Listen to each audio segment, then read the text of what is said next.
Are we in trouble? In that small freezing room, the trembling voice of a little girl echoed so soft it could disappear at any second, yet strong enough to make the most powerful man in the city stop in his tracks. He, a mafia boss who had never known fear, a man whose single glance could make others tremble, was for the first time at a loss for words. A tiny hand clutched tightly onto the coat of a bleeding woman, wide eyes looking up in fear, as if one wrong answer could shatter her entire world. And in that very moment, something in his cold, lifeless eyes changed.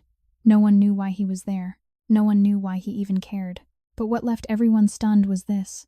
Why would a mafia boss be willing to risk everything just to protect a little girl he had never met?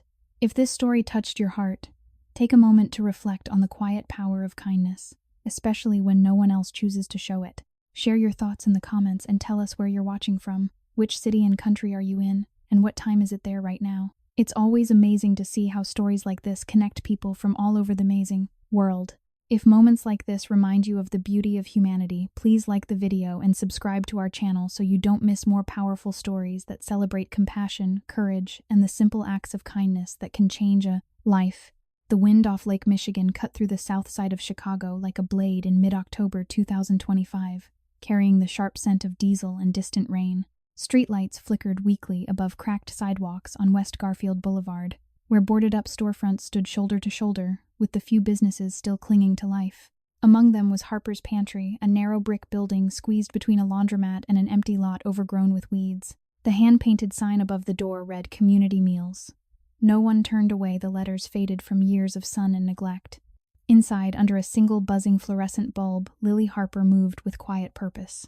At 28, she looked older. Hollow cheeks, tired eyes framed by faint shadows, hair pulled back in a simple ponytail. Her coat, once navy blue, had worn to gray at the elbows. Her jeans were patched at the knees. She wore the same outfit most days because it was all she had that still fit properly after months of skipping meals to keep the pantry open. Lily had inherited the place from her late aunt 3 years earlier. What started as a small food distribution point had become her entire world. She rose before dawn to pick up day-old bread and produce from sympathetic grocers downtown sorted cans of beans and boxes of macaroni donated by churches, and heated whatever she could on a single hot plate. The pantry served anyone who walked in, mostly families from the surrounding projects, single mothers, veterans down on their luck, kids who had nowhere else to go. That afternoon, the door creaked open, letting in a gust of cold air. 2 small figures slipped inside, heads down, hands shoved deep in pockets too big for their thin arms. Emma was 8, slight as a bird, with pale skin stretched tight over sharp cheekbones and large hazel eyes that seemed too old for her face. Her coat was several sizes too large, the sleeves rolled up multiple times, the zipper broken so she held it closed with one hand. Her sneakers had holes where toes poked through, the soles worn smooth. Beside her stood Tommy, also 8, stockier but just as worn, dark curls matted under a knit cap, a bruise fading along his jawline from some playground scuffle or worse. He kept one arm protectively in front of Emma, eyes darting around the room like he expected trouble. Lily looked up from the pot of vegetable soup she was stirring. She had seen them before, hovering just outside the window for the past week, watching other kids eat, never quite stepping in until hunger won. She offered a small, careful smile. "Hey there. You too hungry?" Emma nodded, once barely perceptible. Tommy's jaw tightened, but he didn't speak. Lily ladled soup into 2 styrofoam bowls, added a slice of bread each, and set them on the folding table near the heater. "Take your time. There's plenty." They sat at opposite ends of the table, backs straight, eating slowly as if afraid the food might vanish. Lily busied herself wiping counters, giving them space. She noticed how Emma's hands trembled slightly when she lifted the spoon, how Tommy kept glancing toward the door. When the bowls were empty, Lily brought over 2 apples, slightly bruised but crisp, and a couple of granola bars. "For later," she said softly. Emma whispered, "Thank you, ma'am," her voice so quiet it almost disappeared into the hum of the heater. Tommy muttered something that might have been thanks, then stood. "We gotta go." They left without another word, slipping back into the gray afternoon. The next day they returned. And the day after. Each time Lily set out, bowls, bread, fruit. She never asked questions. She had learned long ago that questions could scare people away. Instead, she offered small kindnesses, a blanket draped over a chair, when the wind howled, a spare pair of mismatched gloves she had found in the donation bin. One evening, as rain began to tap against the windows, Emma lingered longer than usual. Tommy had stepped outside to watch the street. Lily knelt beside the girl, keeping her voice low. "You okay out there when it rains?" Emma looked down at her hands. "We find places. Under awnings. Sometimes the library stays open late." Lily's chest tightened. She pictured the two of them huddled against brick walls, wind whipping through thin clothes, rain soaking cardboard beds. She had known nights like that herself years ago after her mother lost the apartment and they slept in shelters until the system spit them back out. She reached into the back room and pulled out 2 clean sweatshirts, donations that had never been claimed. These might fit. Keep you warmer. Emma took them hesitantly, fingers brushing the soft fleece. You don't have to. I want to, Lily said simply. That night after closing, Lily stood at the window watching them disappear down the block. The street was empty except for the occasional car splashing through puddles. She pressed her forehead to the cold glass, a familiar ache blooming behind her ribs. How many kids like them were out there right now? How many nights had they already endured? Across town in a sleek penthouse overlooking the Chicago River, Vincent Russo stood at floor-to-ceiling windows, a glass of bourbon untouched, in his hand. At 45, he was still imposing 6'2", broad-shouldered, fair-skinned, with sharp features and silver threading through dark hair. His suits were custom-tailored, his watch worth more than most people's homes. But his eyes, a pale gray, carried something heavier than power. Guilt. It had been 8 years since the crash. 8 years since Marco, his once trusted second-in-command, had arranged the accident to seize control. Vincent had woken in the hospital to learn his infant daughter was gone, presumed dead in the wreckage. The official report said no survivors. Vincent had believed it for years, letting the loss harden him into the man who now ruled Chicago's shadows with ruthless precision. Yet lately the old wound had begun to bleed again. Dreams of a tiny face he had barely seen, a child's cry echoing in empty rooms. He pushed the thoughts down, focused on the city lights below, but the remorse gnawed deeper every day. His phone buzzed. One of his men. Boss Marco's crew moving product through Garfield again, pushing on our corners. Vincent's jaw clenched. Handle it. Quietly. No blood if you can avoid it. He hung up, staring into the dark. The violence was necessary, he told himself. Protection. Survival. But each order left another crack in whatever remained of his soul. Back on Garfield the next morning brought sleet. Lily opened the pantry, early steam rising from fresh coffee she had brewed from donated grounds. Emma and Tommy arrived sooner than usual, cheeks flushed from cold lips chapped. Lily set out oatmeal with brown sugar and milk, real milk, not the powdered kind. They ate in silence at first, then Tommy spoke. Why do you do this? Give stuff away for free, Lily paused, spoon in hand. Because I know what it's like to be hungry, and cold, and scared no one cares. Emma looked up, eyes wide. You were like us, for a while, Lily admitted. My mom and I. We lost everything once. Slept in cars. Ate whatever we could find. Tommy frowned, suspicious. Then how'd you get this place? Aunt left it to me. Said someone has to keep the door open. Emma reached across the table, small fingers brushing Lily's wrist. Thank you for keeping it open. Lily's throat closed. She covered the girl's hand with her own, feeling the chill still clinging to her skin. Outside, a black SUV idled across the street. Vincent's driver watched the scene through tinted windows. He had been instructed to scout the neighborhood for Marco's activity. Instead, he saw 2 children eating a young woman, tending them with quiet gentleness. He reported back later. Vincent listened in silence, then asked, The woman, who is she? Name's Lily Harper. Runs a pantry, helps kids mostly. Vincent nodded once, filing the name away. Something stirred in his chest, curiosity perhaps, or the faint echo of something softer he had long buried. That evening, as sleet turned to freezing rain, Lily walked the 2 children partway home. They refused to let her go farther. We know shortcuts, Tommy said, but she watched until they vanished around a corner. She returned to the pantry, locked up, and sat on the folding chair in the dim light. Exhaustion pressed down like a weight. Bills were overdue. Donations had slowed. The hot plate flickered uncertainly. She buried her face in her hands, shoulders shaking with silent sobs. She did not know that miles away, Vincent Russo had pulled up a grainy security feed from a street camera near Garfield. He watched the woman kneel to tie Emma's loose shoelace, saw the way the girl leaned into her touch for a single, trusting second. Vincent's hand tightened on the armrest. Guilt surged, sharp, violent, tearing at the walls he had built. He had failed one child once. He would not stand by while others suffered. Not anymore. The days shortened as October deepened. In 2025, the sky over Garfield Boulevard turning the color of old steel. Each morning, Lily arrived at the pantry before first light breath fogging in the unheated room, while she lit the small space heater and set water to boil for instant oatmeal. Her hands, chapped and cracked from constant washing in cold water, moved with mechanical care, measuring scoops of oats, slicing the last of the bruised apples, folding paper napkins into neat squares as though order could hold back. Chaos. Emma and Tommy began arriving earlier, too. They no longer hovered outside the window. They pushed through the door the moment the lock clicked open. Emma always entered first, small shoulders hunched against the wind, eyes searching Lily's face as if confirming the woman was still there. Tommy followed close behind, posture stiff, scanning corners, like a soldier entering unfamiliar territory. Lily greeted them the same way every time.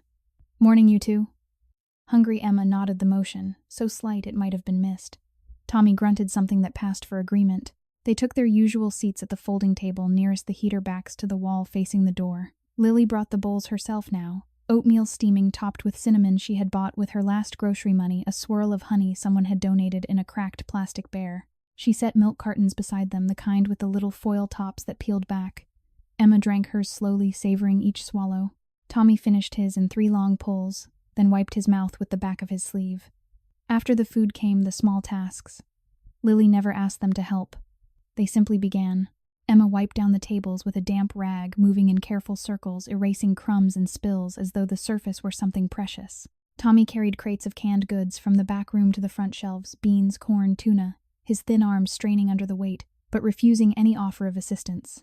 "You don't have to do that," Lily said once, voice soft. Tommy shrugged. "Keeps us warm." Emma looked up from her wiping. "We like helping." Lily felt something catch in her throat. She turned away quickly, pretending to rearrange boxes of cereal on the top shelf so they would not see her eyes fill. One gray afternoon, the wind rose to a howl, rattling the loose pane in the front window. Sleet mixed with rain lashed the glass. Inside the pantry was quiet except for the low hum of the heater and the soft scrape of Emma's rag. Tommy had gone to the back to stack empty crates. Lily sat on the edge of the table watching Emma work. The girl's coat hung open. Beneath it she wore the same faded pink sweatshirt every day, sleeves frayed to threads at the cuffs. Her wrists looked impossibly thin, bones sharp under pale skin. "You cold?" Lily asked. Emma shook her head too quickly. Lily stood cross to the donation bin and pulled out a soft, gray scarf someone had dropped off the week before. She knelt beside the girl and wrapped it gently around her neck. "There," she murmured. Better. Emma's fingers rose, touching the wool as though it might disappear. Her eyes lifted to Lily's wide, uncertain shining with something close to wonder. "Thank you," she whispered. "It's so soft." Lily's heart twisted hard. She wanted to pull the child into her arms, shield her from every cold night still to come, but she held back. Too much too soon could frighten them away. Instead, she said, "Anytime you need it, it's yours." Tommy returned then, arms full of flattened cardboard. He stopped short when he saw the scarf. His gaze flicked from Emma to Lily, suspicion flickering behind the guarded mask. "She gave it to me," Emma said quickly. "It's warm." Tommy set the cardboard down. "We don't take charity." "It's not charity," Lily answered quietly. "It's just a scarf. For a friend." The word hung between them. Friend. Tommy's shoulders stiffened, but he did not argue. He simply nodded once and went back to his stacking. That evening after they left, Lily locked the door and sank onto the folding chair. The pantry was silent except for the wind outside. She pressed her palms to her eyes, breathing shallowly. She had not eaten since morning. There had not been enough oatmeal left after serving the kids and the handful of other regulars. Her stomach gnawed at itself. She ignored it. Across the city, in the warm glow of his River North penthouse, Vincent Russo paced the length of his living room. Floor-to-ceiling windows framed the glittering skyline, but he saw none of it. His phone lay on the glass coffee table screen, still lit from the latest report. Marco's crew had pushed another shipment through the south side earlier that day. One of Vincent's men had intercepted the truck on a side street near 55th. Words were exchanged. Threats. No shots fired yet, but the line had been drawn sharper. Vincent stopped at the window, fists clenched at his sides. The old rage simmered beneath his skin, familiar and comforting in its predictability. But beneath it lay something newer, something that frightened him more than any rival ever could. Remorse.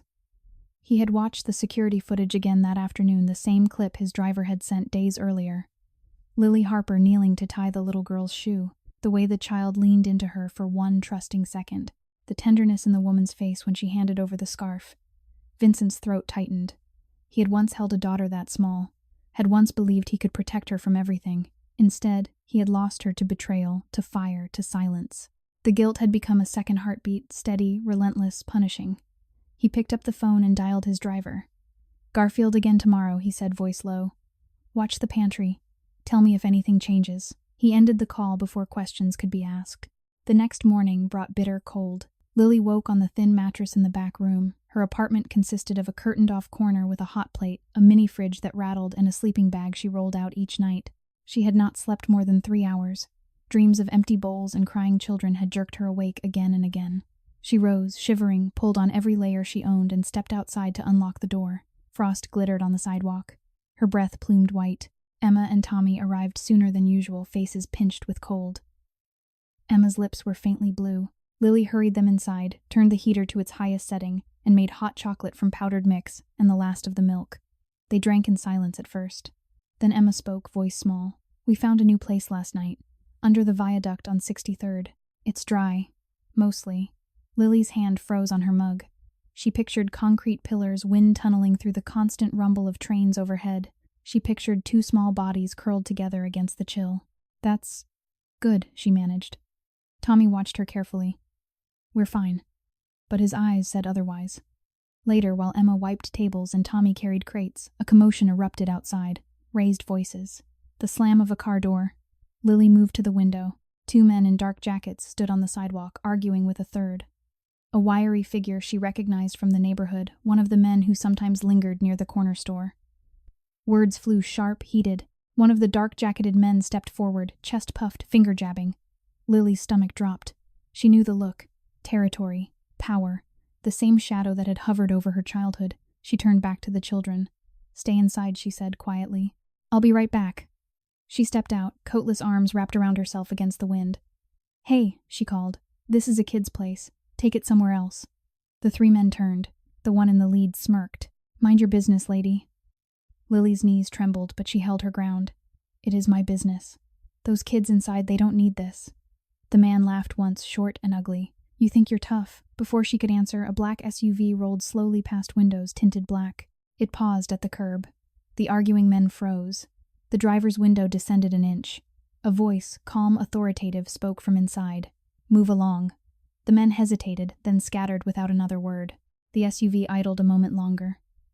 Lily stood rooted, heart hammering, confusion swirling with fear. She could not see the driver's face, but she felt watched. Then the vehicle pulled away, disappearing around the corner. Inside, Emma waited by the door, eyes huge. "Are you okay?" she whispered. Lily forced a smile. "I'm fine." But her hands shook for the rest of the day. That night, Vincent sat in the back of the same SUV, staring at the grainy feed from a street camera. He watched Lily step outside, coatless, facing down 3 men twice her size. He watched her stand her ground for children who were not even hers. Something inside him cracked, sharp, painful, irreversible. He leaned back against the leather seat, eyes closing. "She's protecting them," he murmured to the empty car. "The way I should have protected mine." The remorse surged, violent and blinding. He pressed the heel of his hand to his chest, as though he could hold the ache inside. He did not know her name yet, not really. But he knew one thing with sudden burning certainty. He would make sure no one ever threatened her or those children again. Not while he still breathed. The sleet had turned to a steady, bone-chilling rain by the 3rd week of October in 2025. Water pooled in every crack of the sidewalk outside Harper's pantry, reflecting the weak orange glow of the street lamp like shattered mirrors. Inside, the single bulb flickered more often now. The power company had sent a final notice taped to the door that morning. Lily had peeled it off quickly, folded it small, and buried it beneath a stack of empty donation boxes in the back room. She could not afford to look at it again. She had not eaten a full meal in 3 days. The last of the oatmeal had gone to Emma and Tommy that morning, along with the final 2 apples. Lily told herself the hunger was familiar, almost comforting in its predictability. It kept her sharp. It kept her moving.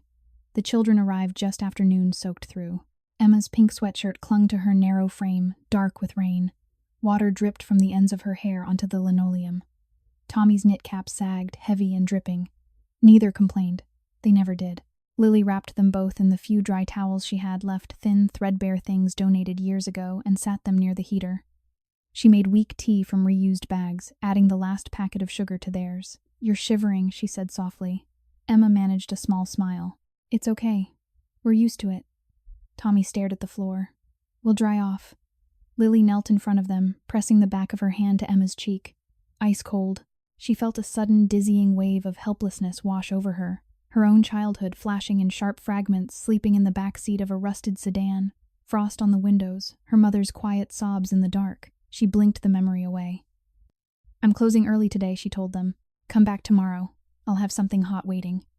They nodded, reluctant to leave the warmth. When they finally stepped outside, Lily watched from the doorway until their small shapes vanished around the corner toward 63rd Street. Something inside her would not settle. She locked the pantry, pulled her coat tight around her thin frame, and followed. The rain stung her face as she kept her distance, staying in the shadows of doorways and parked vans. Her sneakers squelched with every step. Water soaked through the holes in the soles. She told herself she was only making sure they reached wherever they were going safely. She told herself it was nothing more. They walked for nearly 20 minutes past boarded row houses, past the viaduct, where trains thundered overhead, past a chain-link fence rattling in the wind. Finally, they turned into a narrow alley behind an abandoned warehouse. The building had once been a meatpacking plant. Now the windows were shattered, the loading doors chained shut, graffiti crawling up the brick like black veins. Emma and Tommy slipped through a gap in the fence, then disappeared through a broken side door. Lily waited, heart pounding so hard it hurt. Rain dripped from the brim of her hood, blurring her vision. She counted to 100, then slipped through the same gap. Inside, the air smelled of rust and mildew. Dim light filtered through cracks in the roof, falling in thin shafts across piles of rotting pallets and broken crates. In the far corner, beneath a sagging overhang that offered partial shelter, 2 sleeping bags lay side by side on flattened cardboard. A small pile of belongings, 2 backpacks, a cracked flashlight, a half-empty bottle of water sat neatly arranged. Emma knelt beside the cardboard, peeling off her wet socks. Tommy shook rain from his cap, then draped the gray scarf Lily had given Emma over the girl's shoulders like a blanket. They did not speak. They simply sat close together, backs against the wall, waiting for the cold to pass. Lily pressed herself against the inside of the doorway, one hand over her mouth to stifle the sound that wanted to escape. Tears mixed with rainwater on her cheeks. She watched Emma curl into Tommy's side, the smaller girl's head resting on his shoulder. Tommy stared straight ahead, jaw tight, eyes dry but distant. No heat, no light, no safety. Lily's knees buckled. She slid down the wall until she sat on the wet concrete arms wrapped around herself. The numbness spread first her fingers, then her chest, then her thoughts. She had known poverty. She had known cold. But this deliberate, quiet endurance of 2 children who should have been playing, laughing, sleeping in warm beds, felt like a physical wound opening inside her. She stayed until the light began to fade, until Emma's breathing evened into sleep, and Tommy's head finally dropped forward in exhausted surrender. Only then did Lily stand, legs trembling, and slip back out into the rain. She walked home in a day's coat, sodden shoes heavy with water. The final notice on the pantry door caught her eye again as she unlocked it. She tore it down this time, crumpled it in her fist, and threw it into the trash. That night she lay on the thin mattress behind the curtain, staring at the cracked ceiling. Sleep would not come. Instead came the memories, her mother's thin wrists, the way she had smiled through chattering teeth, promising tomorrow will be better. Tomorrow never had been. Lily pressed her palms to her eyes until spots danced in the darkness. Across the city, Vincent Russo sat alone in the leather armchair of his study. A single lamp cast long shadows across the room. On the desk before him lay a printed still from the street camera, Lily, walking in the rain, head down shoulders, hunched against the wind. His driver had followed her that afternoon, had reported back, in a low voice. She tailed 2 kids to an abandoned warehouse on 63rd, stayed inside maybe 20 minutes. Came out crying. Vincent had dismissed the man with a curt nod. Now he stared at the photo until the edges blurred. He remembered another warehouse 8 years earlier. Smoke. Sirens. The report that said no survivors. The tiny coffin they had buried empty because there was nothing left to bury. The remorse rose like bile, hot, choking, merciless. He stood abruptly crossed to the window and pressed his forehead to the cool glass. The city lights glittered below, indifferent. He had built an empire on control, on fear, on never letting weakness show. Yet here he was undone by the image of a woman he did not know, weeping in the rain because 2 children had nowhere to sleep. His hand curled into a fist against the window pane. The old rage at Marco, at himself, twisted together with something new, something softer and far more dangerous. Protectiveness. He wanted to shield her from the rain, from the hunger, from the unfairness that had carved hollows beneath her eyes. He wanted to shield those children. Vincent exhaled slowly, the breath ragged. He picked up his phone. "Double the watch on Garfield," he told his lieutenant. "Anyone moves near that pantry or near the woman, report it immediately. No exceptions." He ended the call, then made another. "Find out everything about Lily Harper, quietly." The next morning the rain had stopped, leaving the air raw and cold. Lily opened the pantry with shaking hands. She had no food left to serve. The shelves were nearly bare. She stood in the empty room, staring at the folding table where Emma and Tommy usually sat, and felt the first real wave of despair crash over her. She sank to the floor, back against the wall, knees drawn up. The bell above the door jingled. She looked up. A man in a dark overcoat stood just inside the threshold, tall, broad-shouldered, fair-skinned silver, threading his dark hair. His presence filled the small space like a storm cloud. Behind him, through the open door, a black SUV idled at the curb. Lily scrambled to her feet, wiping her face quickly. "Can I help you?" Her voice came out thin, unsteady. The man's gray eyes met hers. Something flickered there, recognition perhaps, or sorrow. "I heard you feed kids here," he said, voice low and measured. Lily nodded, once wary. He stepped forward, set 2 large paper bags on the table. The smell of fresh bread, hot soup, fruit, and cheese rose immediately. "For the children," he said. "And for you." Lily stared at the bags, then at him. Confusion swirled with suspicion, then with something close to fear. "Who are you?" He hesitated only a moment. "Vincent," he answered simply. "I live in the city. I saw what you do here." She took a small step back. "We don't accept handouts from strangers. It's not a handout." His gaze never left hers. "It's food. For people who need it." Lily's throat worked. She looked at the bags again, real food, not scraps. Enough for days. Tears burned behind her eyes. She blinked them back fiercely. "Why?" she whispered. Vincent's jaw tightened. The question struck deeper than any threat ever had. "Because I failed someone once," he said quietly. "A long time ago. I won't stand by and watch it happen again." He turned to leave. "Wait," Lily said, the word escaping before she could stop it. He paused at the door. She swallowed hard. "Thank you." Vincent looked back at her. For one long moment the room held only the sound of their breathing and the distant rumble of traffic. Then he nodded once and stepped out into the cold. Lily stood motionless until the SUV pulled away. Only then did she approach the bags, fingers trembling as she opened them. Fresh loaves, apples, milk, cheese, cans of soup still warm. She sank to her knees beside the table, pressed her forehead to the edge, and let the tears come silent, shaking, unstoppable. Outside in the back seat of the SUV, Vincent stared straight ahead, hands clenched on his thighs. The remorse tore wider, violent, unrelenting. But beneath it, burning brighter with every passing second, was something he had not felt in 8 long years. Hope, and the fierce, unshakable need to protect the woman who had just reminded him what it meant to care. The last days of October, in 2025, arrived with a deceptive calm. The rain had finally lifted, leaving behind air so cold it stung the lungs. Harper's pantry smelled faintly of the fresh bread Vincent had delivered, still wrapped in brown paper bags on the back shelf, rationed carefully so it would last. Lily had stretched it further than she thought possible, 1 slice with thin peanut butter for breakfast, another with a smear of jelly for the children's lunch. She herself ate nothing until dizziness forced her to break off a corner of crust and swallow it dry. Emma and Tommy came every day now, their footsteps lighter, their eyes brighter. The gray scarf stayed wrapped around Emma's neck, even indoors. Tommy had begun to linger after wiping tables, asking quiet questions about the old photos Lily kept taped to the wall. Her aunt smiling outside the pantry years ago, her mother holding her as a toddler. Lily answered softly, carefully, never pushing, never prying in return. That afternoon the sun broke through low clouds for the first time in weeks, painting weak golden bars across the linoleum. Lily stood at the counter, sorting the last of the canned vegetables, when the children burst through the door breathless. "Miss Lily," Emma's voice cracked with excitement. "There's a food truck down on 59th giving away hot chocolate and donuts. They said anyone can come." Tommy nodded, cheeks flushed. "We waited in line, but they ran out before we got to the front. We thought maybe you could." Lily's heart lifted, then sank. She had no money for bus fare, and the walk was too far for the children in the dropping temperature. Still, the hope in their faces was something she could not bear to extinguish. "Let me see what I can do," she said gently. "You two stay here and keep the heater company. I'll walk down and see if there's anything left." Emma's eyes widened. "By yourself, I'll be quick," Lily promised.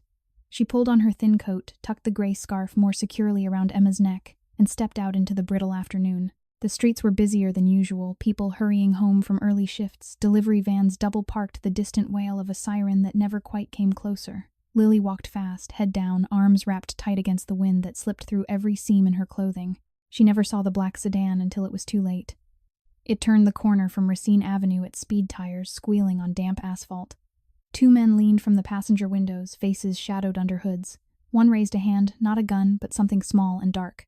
A warning shot cracked into the air, high and sharp. People screamed and scattered. Lily froze in the middle of the sidewalk. The sedan accelerated straight toward her. Instinct took over. She dove sideways, crashing into a stack of empty milk crates outside a corner store. Plastic splintered. Her shoulder slammed against the brick wall. Pain exploded white-hot down her arm. She hit the ground hard, breath knocked from her lungs, vision swimming.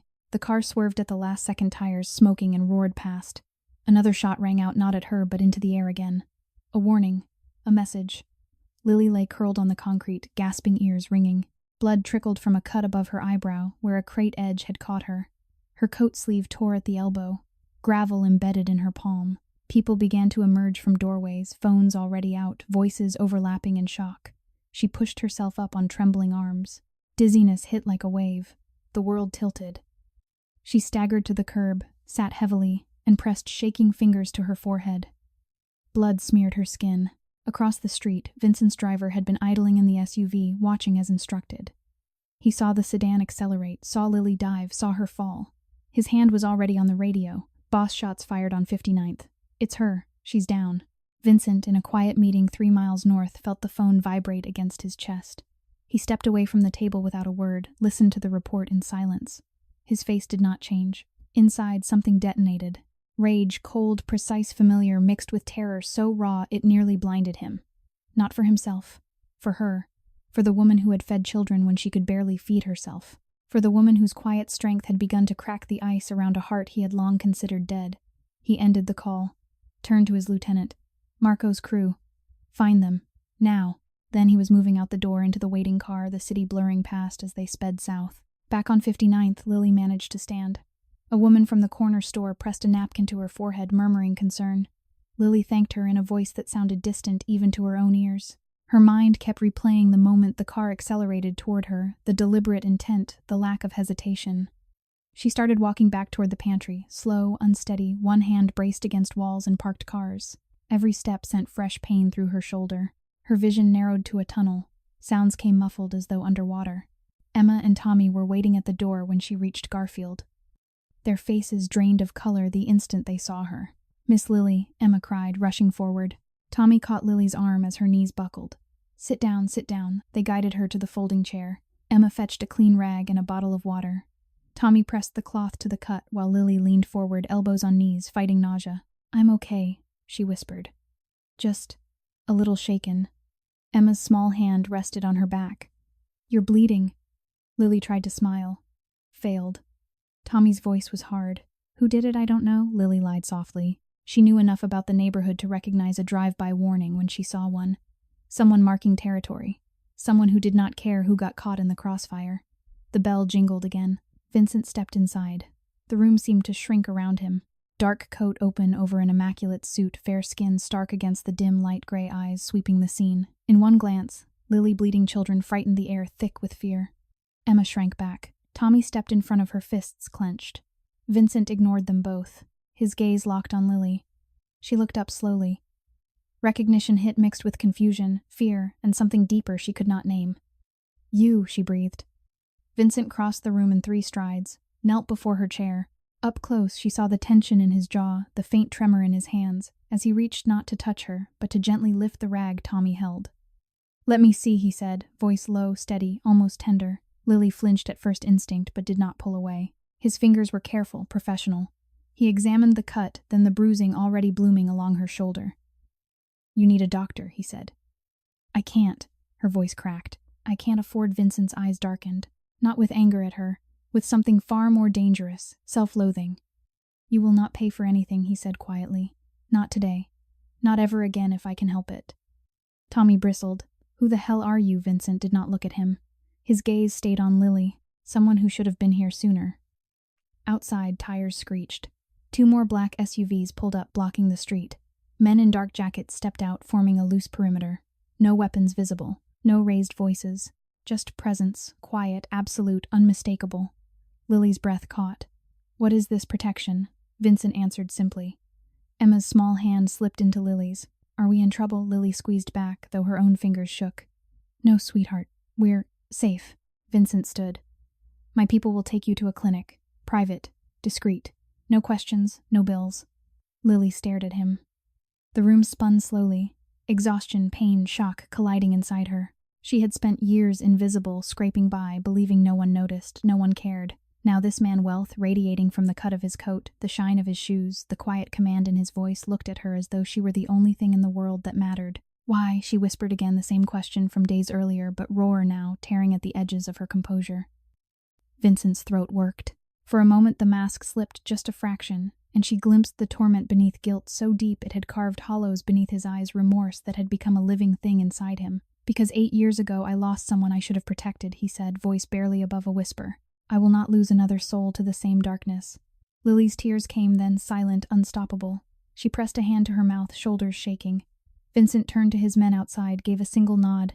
One stepped forward with a clean blanket, wrapped it gently around Lily's shoulders. Another offered a bottle of water. Emma clung to Lily's side. Tommy stood rigid, watching Vincent with narrowed eyes, but he did not move to stop them. Vincent knelt once more eye level with Lily. "You do not have to trust me yet," he said softly.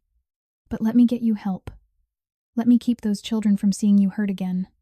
Lily searched his face, saw the storm behind the calm, the guilt, the need, the fierce, burning determination to make right what he could not before. She nodded once, small trembling. Vincent exhaled the sound, almost a prayer.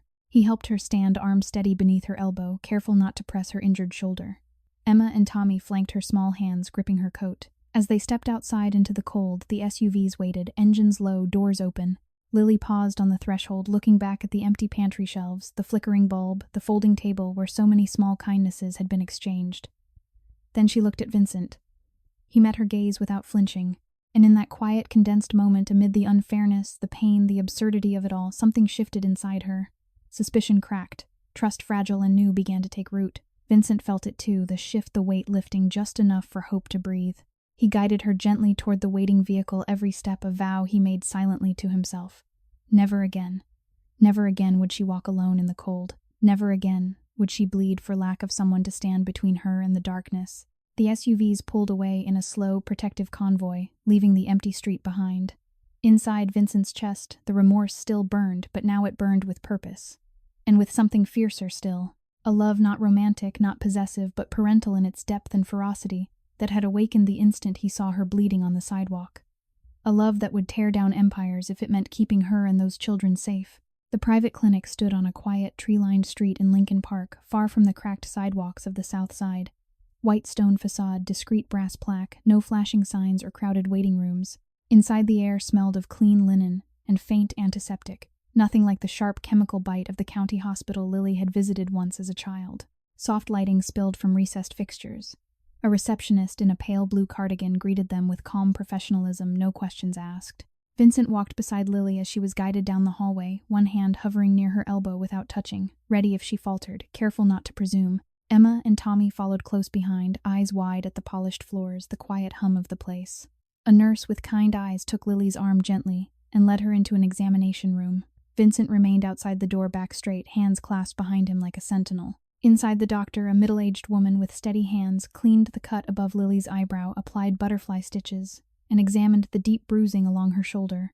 X-rays confirmed no fracture, only severe soft tissue damage and exhaustion that bordered on collapse. The doctor spoke in low, measured tones. "You're severely malnourished, dehydrated, and sleep-deprived. Your blood pressure is dangerously low. If you hadn't come in today..." She let the sentence trail away, then prescribed rest, nutrition, pain medication, and a follow-up in 48 hours. Lily listened in numb silence. The words felt distant, as though spoken to someone else. When the doctor mentioned the bill, Lily's breath caught, then Vincent's voice came through the half-open door. "There will be no bill." The doctor glanced toward the hallway, then back at Lily with a small, knowing nod. She left quietly. A private room waited down the corridor, soft bed with crisp white sheets, a window overlooking a small garden where leaves drifted in the late afternoon light. Emma and Tommy were led to an adjoining lounge with comfortable chairs, coloring books, and a television tuned to cartoons. A tray arrived moments later, warm chicken, noodle soup, fresh rolls, apple slices, chocolate milk. Real food. Not scraps. Not rations. Lily sat on the edge of the bed, still wrapped in the blanket from the SUV, staring at her bandaged hands. The room spun slowly. She gripped the mattress to steady herself. Vincent entered after a soft knock. "May I?" he asked. She nodded, voice barely audible. "Yes." He remained near the door at first, giving her space. Then he crossed to the chair beside the bed and sat elbows on knees, hands loosely clasped. "The doctor says rest. At least a week. You're not to lift anything heavier than a spoon." Lily's laugh came out weak, more breath than sound. "I have a pantry to run. Bills. Shelves to stock." Vincent's gaze darkened. "Not anymore. Not until you're strong again." She looked at him, then really looked. The expensive coat draped over the chair back the faint gleam of a watch that probably cost more than her entire life's possessions, the quiet authority that surrounded him like an invisible shield, and beneath it all the raw, unguarded pain in his eyes. "Why are you doing this?" she asked again, the question a plea now. "You don't know me." Vincent exhaled slowly. "I know enough. I know you gave your last slice of bread to children who weren't yours. I know you walked into danger today because they wanted hot chocolate. I know you've carried more weight on those thin shoulders than anyone should have to carry alone." Tears welled in Lily's eyes. She wiped them away angrily. "That doesn't explain anything." He leaned forward slightly. 8 years ago I had a daughter. She was taken from me through my own failures, my own blindness. I thought she died in a fire. I buried an empty box and let the guilt eat me alive. Every day since I've built walls so high nothing could touch me again. Until I saw you with those children. Until I saw you bleed for them. His voice cracked on the last word. He looked away, jaw working. Lily stared at him, heart pounding so hard it hurt. Suspicion still lingered, sharp, instinctive, but it was fraying at the edges, unraveling beneath the weight of his honesty. "I can't repay this," she whispered. "I'm not asking for repayment," Vincent said quietly. "I'm asking for the chance to do what I should have done then. Protect. Provide. Make sure no one else suffers because I looked away." A long silence stretched between them. Emma appeared in the doorway, small and hesitant. "Miss Lily, they brought ice cream." Lily managed a trembling smile. "Go ahead, sweetheart. I'll be there soon." Emma hesitated, then darted back to Tommy. Vincent stood. "There's an apartment upstairs in this building, furnished secure. The children can stay with you. My people will bring whatever you need, clothes, food, books for them. No strings. When you're ready to leave, you leave.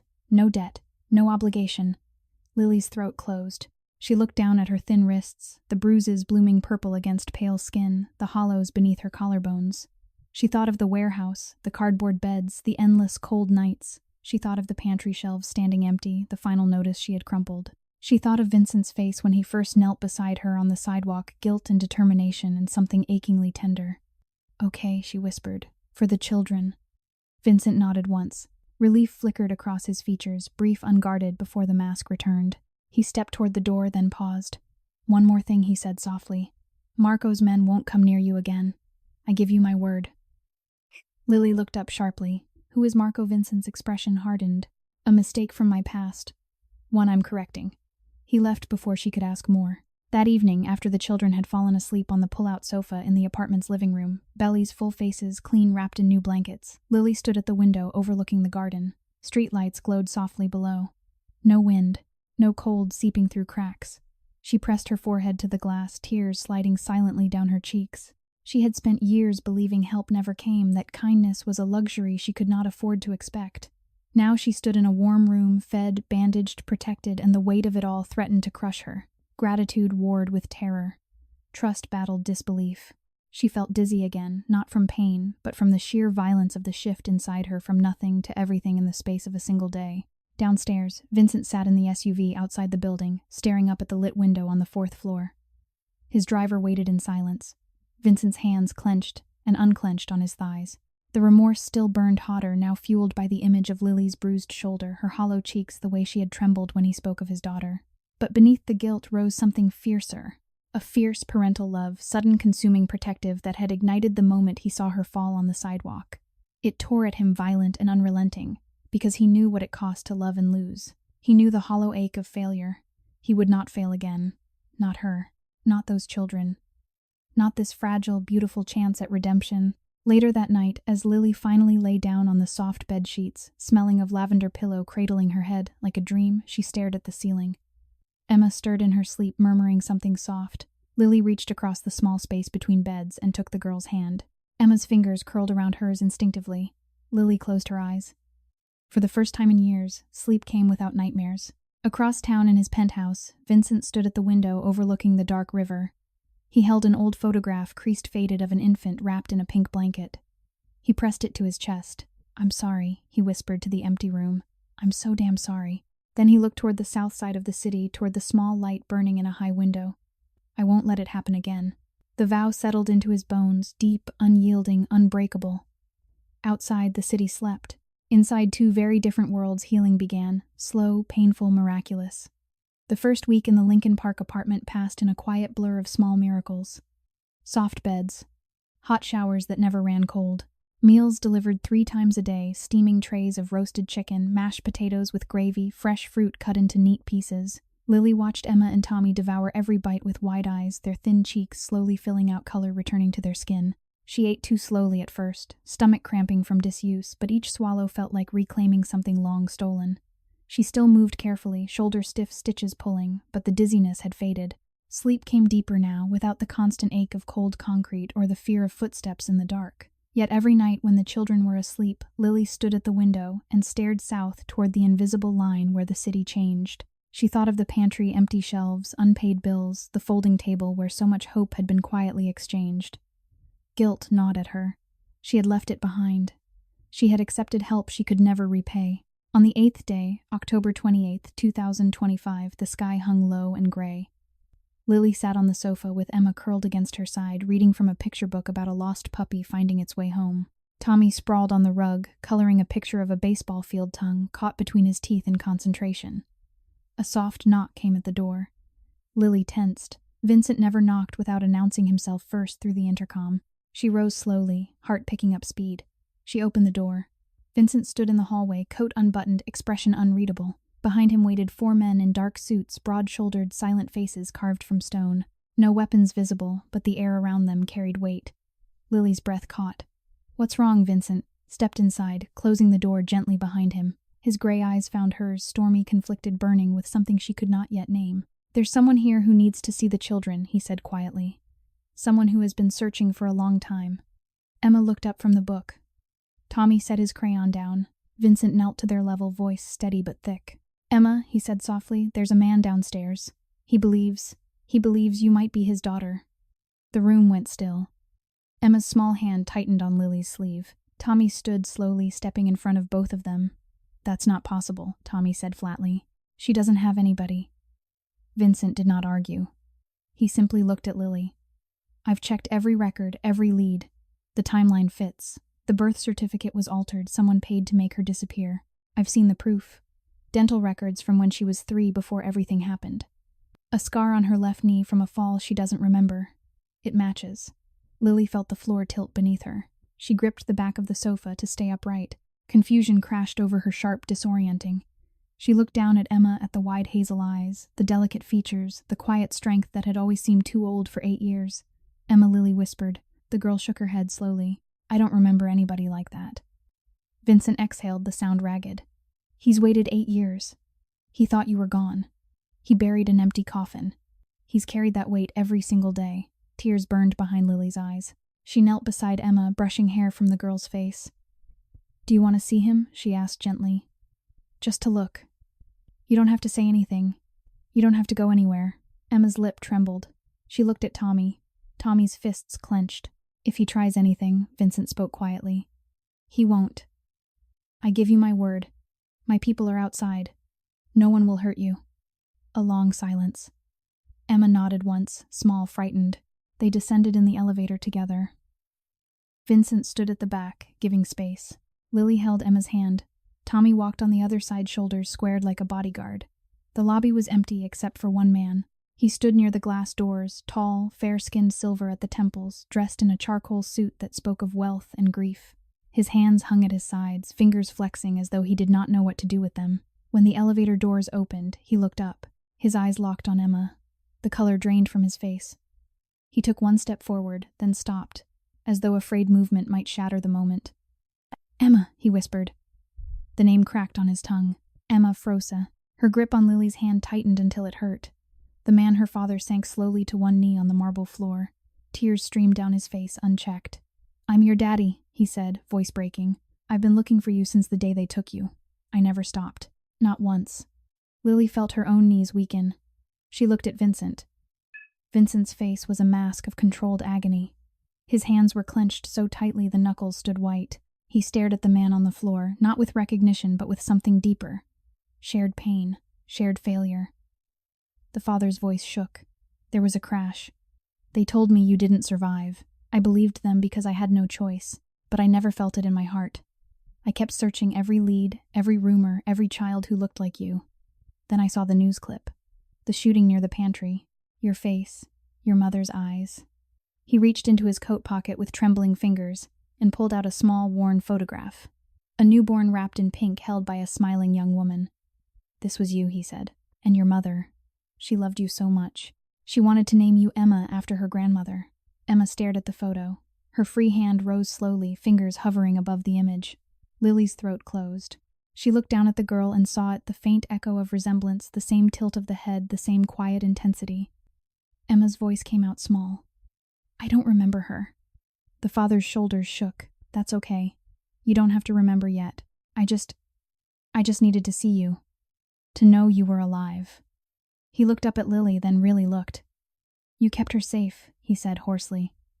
"You gave her food. You gave her warmth. You gave her a mother when I couldn't." Lily's tears fell freely now. She shook her head. "I only did what anyone would." "No," the man said fiercely. "Not anyone. You." Vincent stepped forward, then slow, deliberate. His voice was low, rough with emotion. "She's been safe with Lily. She's been loved. Whatever happens next, it has to be what's best for her." The father nodded, tears still falling. "I won't take her from the only home she's known. Not unless she wants it. I want to be part of her life. If she'll let me." Emma looked up at Lily, eyes huge, searching. Lily knelt. "Sweetheart, you don't have to decide anything right now. You can see him whenever you want. Or never. It's your choice." Emma's lip quivered. She looked back at the man on his knees. Slowly, hesitantly, she let go of Lily's hand and took one step forward, then another. The father opened his arms slowly, carefully, giving her every chance to retreat. Emma stopped just out of reach. Then, in a rush, she closed the distance and buried her face in his shoulder. A sob tore from the man's throat. He wrapped his arms around her, gentle, reverent, as though she were made of glass. "I'm here," he whispered. "I'm here now. I'm never leaving again." Tommy stood rigid beside Lily, fists clenched, eyes shining with tears he refused to let fall. Vincent watched from the shadows of the lobby, face carved from stone but eyes wet. The remorse inside him roared, violent, deafening. He had failed once. He had let a child slip through his fingers into darkness. Now another man knelt before his own lost daughter, weeping with relief, and Vincent felt every crack in his soul widen. Yet beneath the guilt burned something brighter. Pride. Pride in Lily for the love she had poured into children not her own. Pride in the small girl who had survived hell and still had the courage to step forward. And beneath it all, fierce, consuming parental love for the woman who had shown him what redemption looked like. He turned away slightly, pressing the heel of his hand to his chest as though to hold the ache inside. Outside, his men stood watch, silent, vigilant. No threats came that day. But Vincent knew Marco was still out there, watching, waiting. The revelation had changed everything. A family was being stitched back together, fragile, painful, miraculous, and Vincent would guard it with his life. He looked at Lily one last time, standing beside Tommy, hand on the boy's shoulder, tears streaming down her face. Their eyes met across the lobby. In that quiet, condensed moment, something unspoken passed between them. Gratitude. Trust. And the beginning of a bond neither had expected. Vincent nodded once, small, solemn. Lily returned the nod. Then she turned back to Emma and her father, watching the impossible reunion unfold. Healing continued. But the shadows had not yet lifted. The reunion in the Lincoln Park lobby lingered in the air like smoke after a fire, thick, acrid, impossible to wave away. Emma's father, whose name they learned quietly was Daniel, remained on one knee long after the first embrace ended. His shoulders shook with silent sobs he tried to hide. His hands hovered around his daughter as though afraid touching her again might prove she was only a dream. Emma stayed pressed against him for several long minutes, small fingers clutching the lapels of his coat before she finally pulled back, eyes wide and uncertain. Lily knelt beside her immediately, one arm slipping protectively around the girl's thin shoulders. Tommy stood rigid at Lily's other side, arms crossed, jaw set so tight a muscle ticked beneath the skin. Daniel looked up at Lily through wet lashes. "I don't want to frighten her," he said hoarsely. "I don't want to take her from you. I need to know she's real, that she's safe." Lily's throat worked. She felt the weight of every eye in the room, Daniel's desperate gratitude, Emma's confusion, Tommy's bristling suspicion, and Vincent's quiet, watchful presence near the elevators. "She is safe," Lily answered softly. "She has been since the day she walked into my pantry." Daniel nodded once, then slowly rose. He did not reach for Emma again. Instead, he looked at Vincent. "You've kept them secure," he said. "Thank you." Vincent inclined his head, a small, curt gesture. "They stay here tonight. Tomorrow we talk." Slowly, on their terms. Daniel agreed without hesitation. The elevator ride back upstairs was silent, except for the soft ding of passing floors. Emma clung to Lily's hand. Tommy stared straight ahead, fists still clenched. When the doors opened, the children hurried into the apartment as though the hallway itself might swallow them. Lily closed the door gently behind them. Emma went straight to the sofa, curled into the smallest ball she could manage, and buried her face in a throw pillow. Tommy sat on the floor in front of her back against the couch legs, arms folded like a shield. Lily sank onto the edge of the coffee table facing them. "You don't have to see him again if you don't want to," she said quietly. "No one is making you do anything." Emma's voice came out muffled against the pillow. "He cried so much." "He's been sad for a long time," Lily answered. "He thought you were gone forever." Tommy snorted. "Doesn't mean he gets to show up now and act like he owns her." Lily reached out, resting a hand lightly on Tommy's shoulder. "No one owns her. She decides." Emma lifted her head just enough to look at Lily. Tears streaked her cheeks. "I don't know him," she whispered. "I know you. I know Tommy. I don't know him." Lily's heart cracked open wider. She pulled Emma into her arms, rocking her gently. "Then we take time," she murmured. "As much as you need." That night sleep came fitfully. Emma woke twice, crying out in confusion. Lily held her until the sobs quieted. Tommy pretended to sleep, but kept one eye open watching the door. Across town, Vincent stood alone on the penthouse balcony, overlooking the dark river. Wind tugged at his coat. He gripped the railing until his knuckles ached. The sight of Daniel kneeling before his daughter had torn something loose inside him, something he had spent 8 years burying beneath layers of control and ruthlessness. He had watched a father reclaim what he himself had lost forever, and the contrast was unbearable. Guilt surged, violent, suffocating. He pressed a fist to his chest as though he could physically hold the ache in place. He had failed his own child. He had let Marco's betrayal happen, and now he stood guard over another man's miracle, while the woman who had made it possible, Lily, still carried the hollows of hunger in her cheeks, the shadows of sleepless nights under her eyes. He pulled out his phone. "Marco's movements," he said when his lieutenant answered. "Tonight. I want every detail." The report came quickly. Marco's crew had been spotted near the old warehouse on 63rd, watching, waiting. They knew something had shifted. They smelled weakness. Vincent ended the call. His jaw tightened. He would not let them near her. Not Lily, not the children, not the fragile new beginning unfolding in that quiet apartment. The next morning brought pale sunlight through the windows. Lily woke early habit from years of rising before dawn to unlock the pantry. She moved quietly around the kitchenette, warming milk for hot chocolate, slicing apples into neat wedges. Emma and Tommy emerged from the bedroom together, hair mussed, eyes heavy. Lily smiled gently. "Morning, you two." Emma climbed onto a stool at the counter. Tommy remained standing, arms crossed. A knock, soft, careful, came at the door. Lily opened it. Vincent stood there holding 2 paper bags, smelling of fresh pastries and coffee.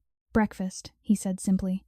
He stepped inside, only far enough to set the bags down. His gaze swept the room, taking in Emma's small form, Tommy's guarded stance, Lily's thin wrists as she reached to unpack cinnamon rolls. He looked at her last longer than the rest.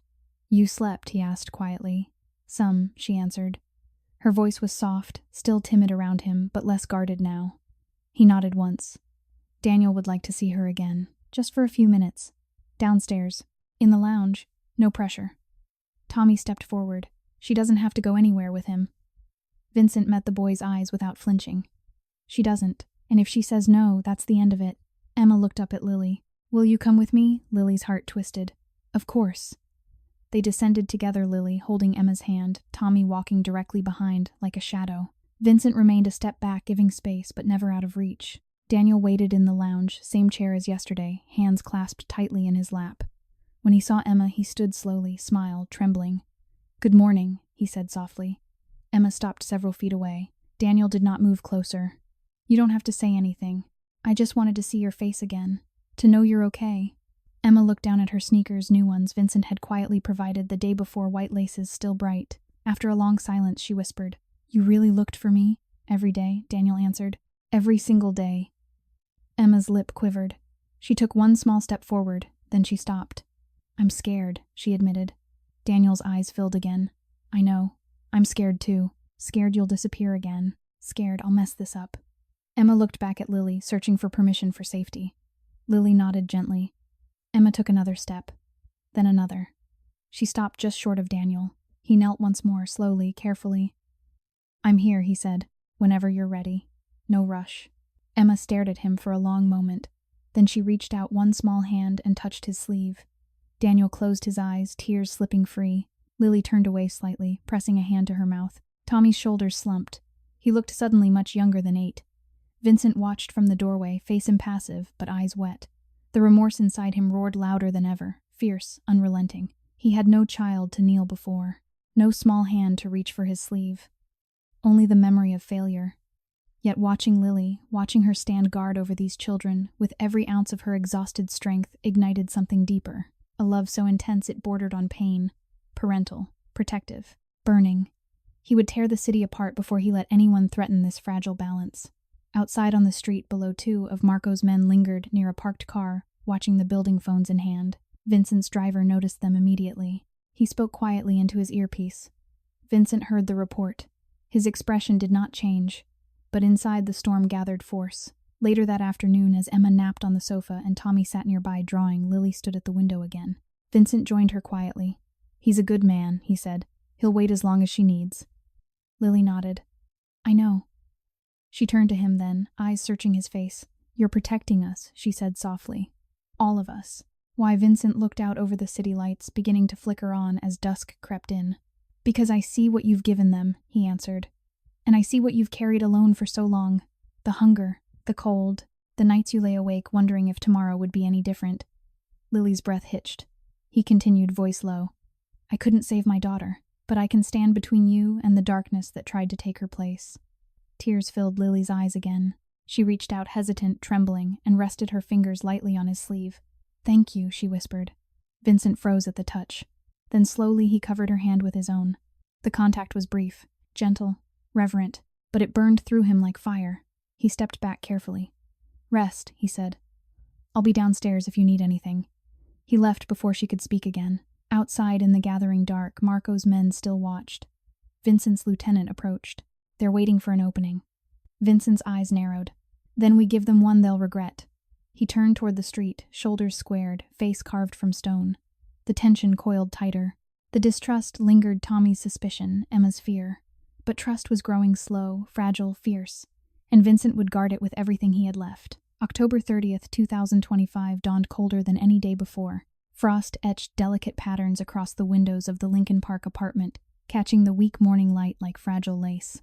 Inside, the air smelled faintly of cinnamon from the rolls Vincent had brought the previous evening, still warm in their paper bag on the counter. Lily moved quietly through the small kitchenette, pouring milk into 3 mismatched mugs she had found in a cupboard drawer. The children were still asleep in the bedroom. She had heard their soft breathing through the half-open door. She wore one of the new sweaters Vincent had quietly delivered, soft gray wool, far too fine for her thin frame. It hung loose on her shoulders, the sleeves falling past her wrists until she rolled them up. Every time the fabric brushed her skin, she felt a pang gratitude tangled with shame. She had spent so many winters in threadbare layers that let the wind cut straight through. Now warmth wrapped her like an embrace she did not feel she had earned. She carried the mugs to the living room, set them on the coffee table, and sat on the edge of the sofa. Her hands trembled slightly, not from cold, but from the weight of everything that had shifted in so few days. Daniel had visited again yesterday afternoon, sitting on the floor with Emma while she showed him her drawings. He had not pushed. He had simply listened, answered her quiet questions, let her decide how close she wanted to sit. Tommy had watched from the doorway the entire time, arms crossed, saying nothing. Lily pressed her palms to her eyes. Exhaustion still clung to her bones. Sleep came in fits broken by dreams of empty shelves and cardboard beds. She woke each time, gasping, certain the warmth around her was only illusion. A soft knock sounded 3 measured taps. Lily rose, smoothed her sweater, and opened the door. Vincent stood in the hallway, coat unbuttoned, expression grave.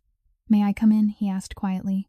She stepped aside. He entered only far enough to close the door behind him. "Marco's men were seen near the old warehouse again last night," he said without preamble. "They're watching this building. They know something has changed." Lily's stomach dropped. "The children, they won't get close," Vincent answered. "Not while I'm breathing." His voice carried absolute certainty, but beneath it Lily heard the strain, the same raw edge she had glimpsed when he spoke of his daughter. She looked at him, really looked. The silver at his temples caught the light. Faint lines bracketed his mouth from years of holding everything inside. Wealth radiated from him, the tailored coat, the polished shoes, the quiet power that made people step aside without him ever raising his voice. Yet his eyes held the same hollow exhaustion she had carried for so long. "You don't have to do this alone," she said softly. Vincent's gaze flicked to hers, surprised, then softened. "I've been alone a long time," he answered. "It's habit." Before she could reply, Emma appeared in the bedroom doorway, hair mussed, clutching the gray scarf like a blanket. Miss Lily. Her voice was small. I heard voices. Lily crossed to her immediately, kneeling to eye level. It's okay, sweetheart. Vincent is here. Everything's safe. Emma looked past her to Vincent. Are bad people coming? Vincent knelt slowly beside Lily, keeping distance, giving the child room. No one is coming inside, he said gently. My friends are outside. They're watching so you can stay warm and eat breakfast and draw pictures. Emma studied him for a long moment. Then she stepped forward, one hesitant foot, then another, and rested her small hand on his sleeve. Vincent froze. Emma's fingers tightened slightly. Thank you, she whispered. The words struck Vincent like a physical blow. His throat worked. His eyes shimmered. He covered her hand with his own careful, reverent, and nodded once. You're welcome, he managed. Tommy appeared, then silent, watchful. He did not speak, but the hard line of his shoulders eased fractionally. The moment stretched, quiet, condensed, fragile. Then the building's fire alarm shrieked, a piercing mechanical wail that sliced through the stillness. Lily jerked upright. What Vincent was already moving phone to his ear, voice low and sharp. Status. He listened for 3 seconds. His face hardened. False alarm. But they're testing us. Marco's crew 2 blocks away. They want to see how we react. He ended the call. Looked at Lily. Stay here. Lock the door behind me. Do not open it for anyone except me. Lily's heart hammered. Vincent, he met her eyes, fierce, protective. I will end this today. He left before she could protest. The door clicked shut. Lily turned the deadbolt with shaking hands. Emma clung to her leg. Tommy moved to the window, peering through the blinds. Minutes crawled. Then chaos. From the street below came the sound of raised voices, sharp, controlled, but edged with threat. Car doors slammed. Footsteps echoed on concrete. Lily pulled the children away from the window. Stay back, she whispered. Through the glass she glimpsed movement, dark figures converging near the building entrance. Vincent's men formed a loose line across the sidewalk. Opposite them, Marco's crew, 5 men, hoods up, postures aggressive, stood in a loose semicircle. No guns drawn. Not yet. Words were exchanged, low, heated, gestures. A step forward, a step back. Then, one of Marco's men lunged not at Vincent's people, but toward the side alley, as though trying to slip past. Vincent appeared then, stepping from the shadows of the entrance coat, open hands loose at his sides. He did not shout. He did not raise a hand. He simply walked forward, slow, deliberate. The man froze. Vincent stopped 3 feet away. Leave, he said. One word. Quiet. Final. The man hesitated. Vincent took 1 more step. The man backed away. The others followed slowly at first, then faster, until they melted into the morning shadows. Silence returned. Vincent stood motionless on the sidewalk for several long seconds, shoulders, rigid breath visible in the cold air. Then he turned and looked up straight at the window. His eyes found Lily's through the glass. Even from 4 stories up, she saw the storm inside him, rage, guilt, exhaustion, and something fiercer still. Love. Parental. Protective. Burning. He raised 1 hand, small gesture, palm open. I'm here. Lily pressed her own hand to the glass. The children pressed close beside her. Downstairs, Vincent exhaled, shaky, ragged. The betrayal had come not from outside, but from within his own circle. One of his men, someone he had trusted for years, had leaked the location. Marco had known exactly where to press. The knife twisted deeper. Vincent had built his empire on loyalty, on control, and now even that had cracked. He climbed the stairs, each step heavier than the last. When Lily opened the door, he stood there, coat dusted with frost face carved from stone but eyes raw. They're gone, he said. For now. Lily stepped aside. Come in. He hesitated, then entered. Emma ran to him, small arms wrapping around his waist. Vincent knelt immediately, arms encircling her with careful strength. I'm sorry, he whispered. I'm so sorry you had to hear that. Emma shook her head against his coat. You stopped them. Tommy stood a few feet away, arms still crossed but eyes shining. Vincent looked at him. You kept them safe while I was downstairs, he said quietly. Thank you. Tommy swallowed hard. Looked away. Vincent rose slowly. His gaze found Lily's. They targeted the building because of me, he said. Because I let myself care again. Because I let weakness show. Lily stepped closer, hesitant, then resolute. You're not weak, she said softly. You're the strongest person I've ever known. Vincent's throat worked. I failed once. I won't fail you. Tears slipped down Lily's cheeks. She reached out slowly and rested her hand against his chest over his heart. You haven't failed us, she whispered. You've given us everything we never had. Vincent covered her hand with his own, holding it there against the steady, fierce beat beneath his ribs. The room held its breath. Emma and Tommy watched, silent, wide-eyed. In that quiet, condensed stillness amid the frost on the windows, the scent of cooling cinnamon rolls, the echo of alarms and retreating footsteps, something unbreakable took root. Trust. Attachment. A family forged not by blood but by choice. And in Vincent's chest the remorse still burned, but now it burned with purpose. He would protect this, whatever the cost. Outside, Marco's men retreated to the shadows. But Vincent knew they would return, and when they did, he would be ready. The 31st of October in 2025 arrived with a brittle stillness, the kind that follows a storm when the air itself seems to hold its breath. Frost had thickened overnight on the Lincoln Park windows, turning the view of the street below into a soft, blurred watercolor. Inside the apartment, the radiator hissed, quietly pushing warmth into corners that had never known cold the way Lily once had. She stood at the kitchenette counter, slicing apples with careful, deliberate strokes, each piece thin, and even the way she used to cut them, when there was barely enough to share. Emma sat cross-legged on the rug, coloring a picture of a house with a bright yellow sun overhead. Tommy perched beside her, pretending to read a comic book, but really watching the door. The false alarm from the day before had left everyone on edge. The children jumped at sudden noises now, and Lily caught herself listening for footsteps in the hallway, even when none came. She set the apple slices on a small plate and carried it to the children. "Here," she said softly. "Eat while they're crisp." Emma took one piece, nibbling the edge. "Miss Lily, is Vincent coming today?" Lily managed a small smile. "He said he would. After he finishes some work." Tommy looked up sharply. What kind of work? Lily hesitated. She had asked herself the same question too many times. Vincent never spoke of details, only that certain matters needed settling. She saw the cost in his eyes each time he left, the deepening lines around his mouth, the way his shoulders carried invisible weight. Before she could answer, the intercom buzzed short, urgent. Lily crossed to the panel and pressed the button. "Yes," Vincent's voice came through, low and strained. "Open the door. Now." Her heart lurched. She turned the lock. He stepped inside alone, no coat sleeves rolled to the elbows, a thin line of blood tracing from a cut above his left eyebrow. His shirt was torn at the shoulder. Dirt streaked one cheek. He closed the door behind him with deliberate care, then leaned against it for a single second, eyes closed, breathing shallow. Emma gasped. Tommy stood so fast the comic book fell to the floor. Lily moved toward him instinctively. "Vincent, what happened?" He opened his eyes. The gray was stormy raw. "Marco's men ambushed 2 of mine on the west side an hour ago. They wanted to send a message." He touched the cut on his brow. Fresh blood welled. "I went to clean it up." Lily's hand rose to her mouth. "You're hurt. It's nothing." His voice was rough. "A bottle. Broken glass. They ran when they saw it was me." She stepped closer, hesitant, then resolute, and reached up to gently turn his face toward the light. The cut was shallow but angry, already swelling. Her fingers trembled against his skin. "You need to sit," she whispered. Vincent let her guide him to the sofa. He sank down heavily, elbows on knees, head bowed. Emma hovered nearby, eyes huge. Tommy remained standing, fists clenched but silent.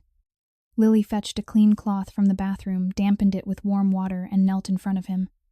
She pressed the cloth carefully to the wound. Vincent winced once, barely, then stilled. "You didn't have to go alone," she said softly. "I did." His gaze met hers, fierce, unguarded. "If I let them think they can touch what I protect, they'll never stop." Lily's throat tightened. She dabbed at the blood movements, gentle, almost reverent. "You're bleeding for us." Vincent's hand rose slowly and covered hers where it rested against his cheek. The touch was warm, steady, despite everything. "I'd bleed 1,000 times before I let them near you," he said quietly. "Before I let them near her." Emma stepped forward, then small, determined, and placed her hand on Vincent's knee. "You're hurt because of us," she whispered. Vincent looked down at her. Tears shimmered in his eyes, unashamed, unstoppable. "No, sweetheart," he said hoarsely. "I'm hurt because I waited too long to do the right thing. Because I let someone I loved slip away once. I won't make that mistake again." He reached out careful, slow, and brushed a strand of hair from Emma's face. "You and Tommy. You're safe now." "Because Lily showed me what safe looks like. She showed me what family looks like." Emma's lip trembled. She climbed onto the sofa beside him, small body pressing against his side. Vincent wrapped one arm around her, gentle, protective, and pulled her close. Tommy watched for a long moment, chest rising and falling rapidly. Then he crossed the room in 3 quick steps. He stopped in front of Vincent. "You're not like the others," he said, voice cracking on the last word. "The ones who promise things and then disappear. You stayed. Even when it hurt. Vincent looked up at the boy, eyes wet, voice thick. "I'm not going anywhere," he answered. "Not unless you tell me to." Tommy's shoulders shook once. Then suddenly he stepped forward and wrapped his arms around Vincent's neck. Vincent froze for half a heartbeat. Then he pulled the boy close, both arms now holding Emma and Tommy together against his chest. Lily watched tears streaming down her face, hand pressed to her mouth.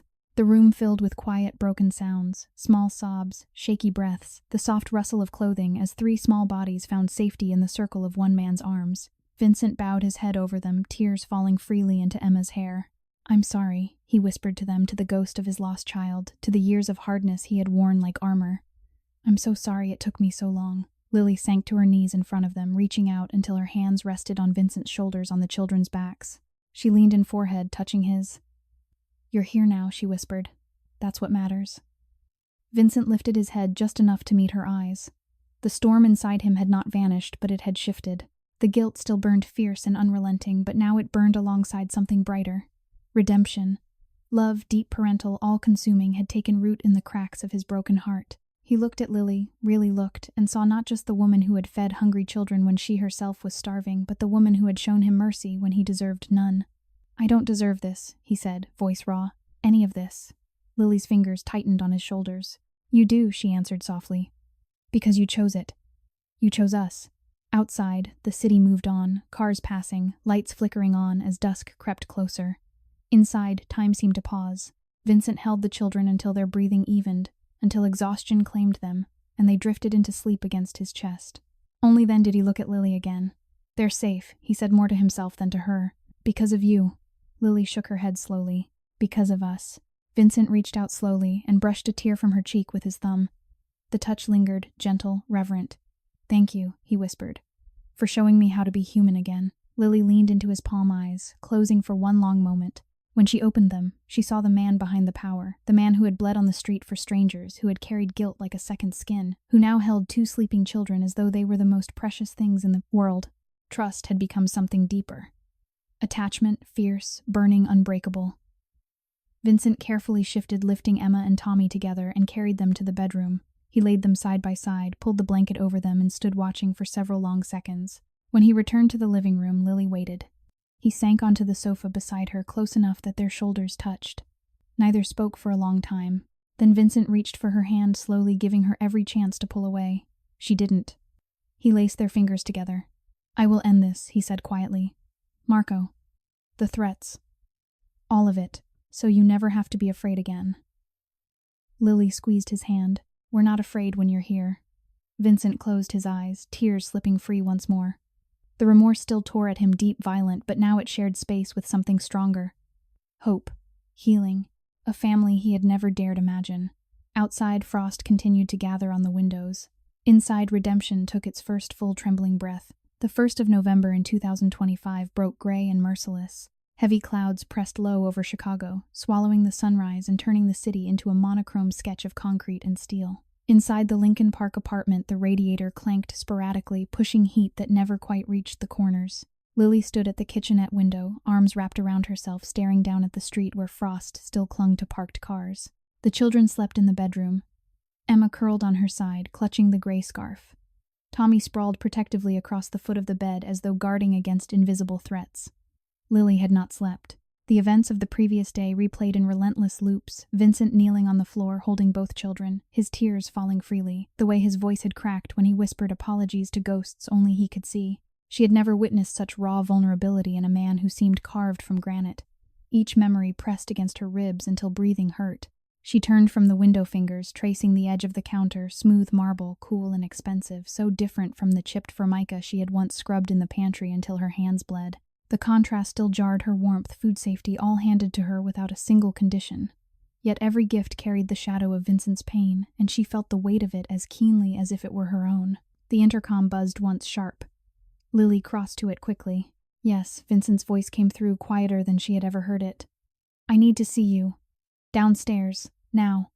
Her stomach twisted. "The children, bring them if you must." "But hurry," she woke Emma and Tommy gently. They dressed in silence, new clothes still stiff from the tags Vincent had provided.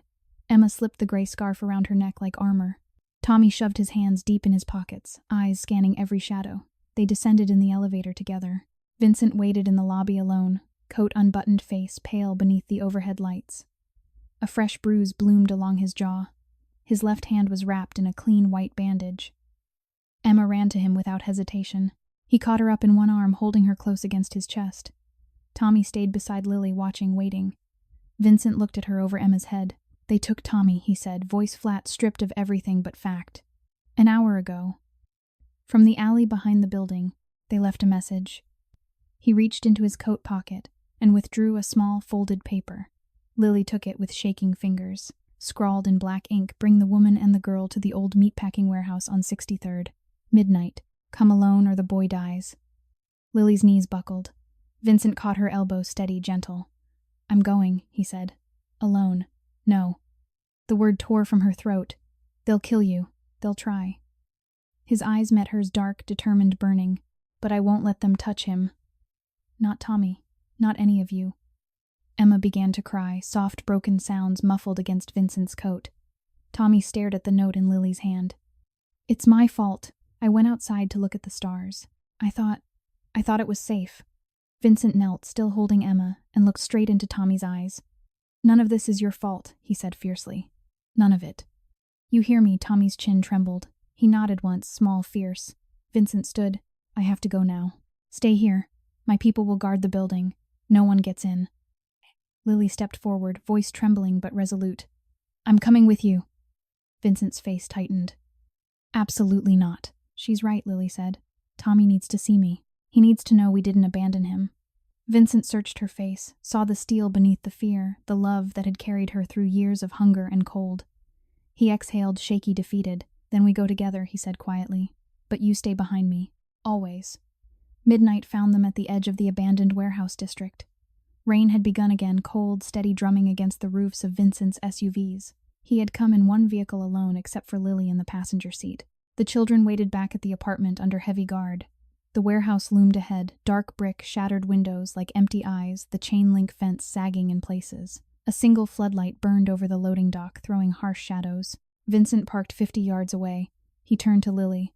"If anything happens to me, run. Get back to the car. Drive. Don't look back." Lily shook her head. "I'm not leaving without Tommy." Vincent reached across the console, cupped her cheek with his bandaged hand.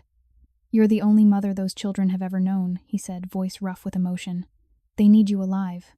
Promise me." Tears slipped down Lily's face. She covered his hand with hers. "I promise," she whispered. "But you come back with us." He nodded once, small, solemn. They stepped out into the rain. The warehouse doors stood ajar. Inside, dim emergency lights cast long shadows across rusted machinery and rotting pallets. Water dripped steadily from the ceiling. Marco waited in the center of the open floor, flanked by 4 men. Tommy knelt at Marco's feet, hands zip-tied behind his back, mouth taped, eyes wide with terror but dry. He had not cried. Not yet. Vincent stopped 10 feet away. Lily stayed 1 step behind him, heart hammering so hard she felt it in her teeth. Marco smiled, slow, cold. "You brought her," he said. "Good. Makes this easier." Vincent's voice was ice. "Let the boy go." Marco tilted his head. "You first. Step aside. Let me have what's mine." Vincent did not move. Marco laughed once, short, ugly. "You think you can protect them? You couldn't even protect your own kid." The words struck like a blade. Vincent flinched barely, but Lily saw it. Saw the guilt flare bright and vicious behind his eyes. Marco stepped closer, drawing a knife from his belt. He rested the flat of the blade against Tommy's cheek. Lily's breath stopped. Vincent took 1 step forward. Then, sudden, impossible, Emma's voice rang out from the shadows near the loading door. "Daddy, don't!" She ran into the light, small, soaked scarf trailing behind her like a flag. One of Vincent's men appeared seconds later, face pale, chasing after her. She slipped past us, climbed out a window. Emma stopped between Vincent and Marco, arms outstretched. "Don't hurt him," she cried. "Please don't hurt Tommy." Marco froze, knife still against the boy's skin. Vincent's face drained of color. "Emma, go back." She shook her head, tears streaming. "You're not like him," she said to Vincent, voice shaking but clear. "You're good. You saved us. Don't become bad now." The warehouse went deathly still. Marco stared at the child, then at Vincent. "You've gone soft," he sneered. "Look at you. Bleeding heart. Pathetic." Vincent's hands clenched at his sides. Then slowly he dropped to 1 knee. Not in surrender. In offering. He spread his arms wide open, defenseless. "If you want blood," he said quietly, "take mine. Leave the boy. Leave the girl. Leave Lily. Take me instead." Marco laughed again, sharper this time. "You think I won't?" Vincent did not flinch. "I know you will. But you'll have to go through her first." He looked at Emma. Emma stood her ground, small body trembling but unmoving. Marco's smile faltered. In that heartbeat of hesitation, Vincent moved. Not with violence. With speed born of desperation. He lunged not at Marco but at Tommy, cutting the zip ties with a small blade hidden in his sleeve. He pulled the tape from the boy's mouth in one swift motion. Tommy gasped, then scrambled behind Vincent. Marco raised the knife. Vincent turned, shielding the children with his body. The blade came down. Vincent caught Marco's wrist, twisted hard.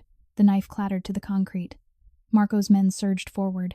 Vincent's backup, waiting in the shadows, moved at the same instant. Shouts, footsteps, the sound of bodies colliding, but no gunfire. Only controlled force, only restraint. Marco struggled wild, furious, but Vincent held him down, knee on his chest, hands pinning wrists to the floor. Sirens wailed in the distance, growing closer. Marco stared up at Vincent, breath ragged.